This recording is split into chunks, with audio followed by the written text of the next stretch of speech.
God sent a vision to the prophet Daniel of four strange creatures that represented four end-time kingdoms.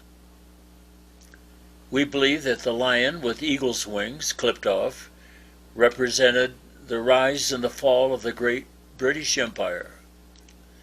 The hungry bear coming out of a time of hibernation appears to depict Russia and her desire to re-establish the Soviet Union. The four-headed leopard with the wings of a fowl is believed to represent the European Union led by Germany and France. But today we come to the fourth creature. The fourth creature in Daniel's vision was that of a hideous and a fierce-looking monster with 10 horns. We read in Daniel chapter 7 and verse 7, "After this I saw in the night visions, and behold a fourth beast, dreadful and terrible, and strong exceedingly, and it had great iron teeth. It devoured in broken pieces, and stamped the residue with its feet. It was diverse from all the beasts that were before it, and it had 10 horns." This dream absolutely terrified Daniel. The word dreadful means terrifying. And Daniel was overwhelmed at what he saw in this vision of a destructive, monstrous government that would devour and break things in pieces. Literally, devoured and broke in pieces means consumed everything in its sight, or crushed everything that was in its way. The terrible end-time beast also destroyed everything that stood in its path. This was the view of a mighty worldwide government that terrified and conquered the entire world. Stamped the residue in its feet. Anything that was in its way was totally destroyed. The terrifying monster-like beast was very powerful and ruthless, as it conquered and ruled the entire world. Daniel 7:23 talks about that.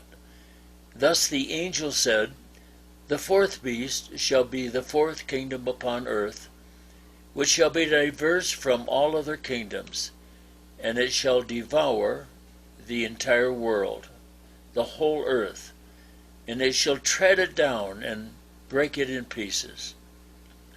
No wonder Daniel was terrified by this terrible-looking monster. Daniel's vision of the 10-horned monster depicted an end-time confederation of 10 regions, or area, perhaps large countries, that will dominate the entire world. Daniel was given a horrible glimpse of a one-world government, the very thing that is being planned, by the way, by a small group of so-called elitists who control so much of our governments today. A group called the Club of Rome has already designated and laid out the proposed 10 local regions of the one-world government. Their plans, of course, are a very secretive part of the United Nations.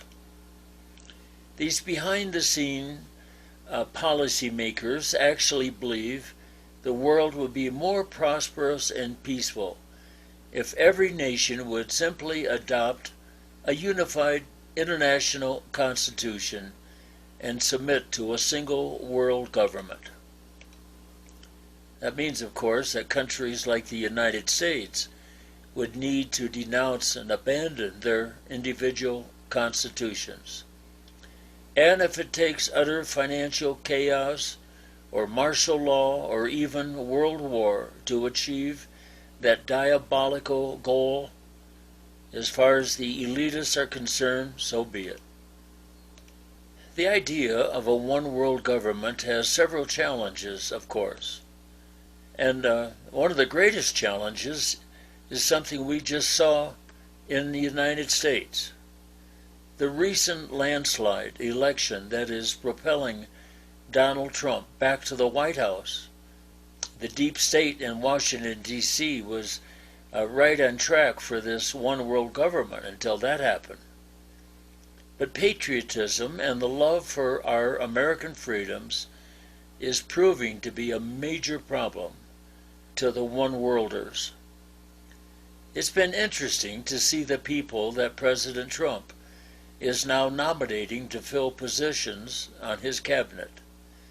These people are serious about reversing the course of the deep state and the one-worlders. The one-worlders will do anything to keep Trump from becoming president. So we that are Christians need to pray fervently, daily, for his safety.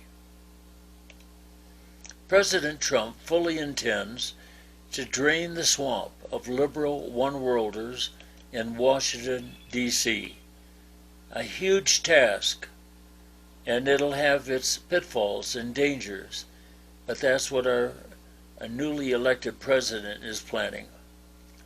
Another great challenge to the one-world planners is that both Russia and China have great ambitions of their own. They want to control the world economically, politically, and militarily.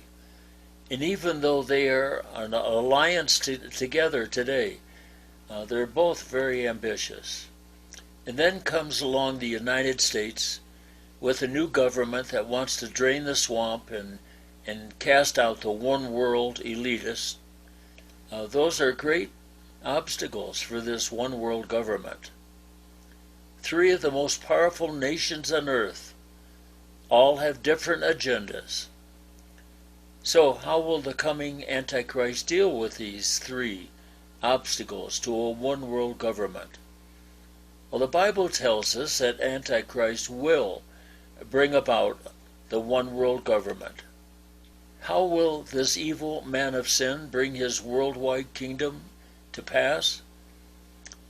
We'll look into that in our next session, which we are calling Plucked Up by the Roots. This is Chuck Anderson from Discovery News.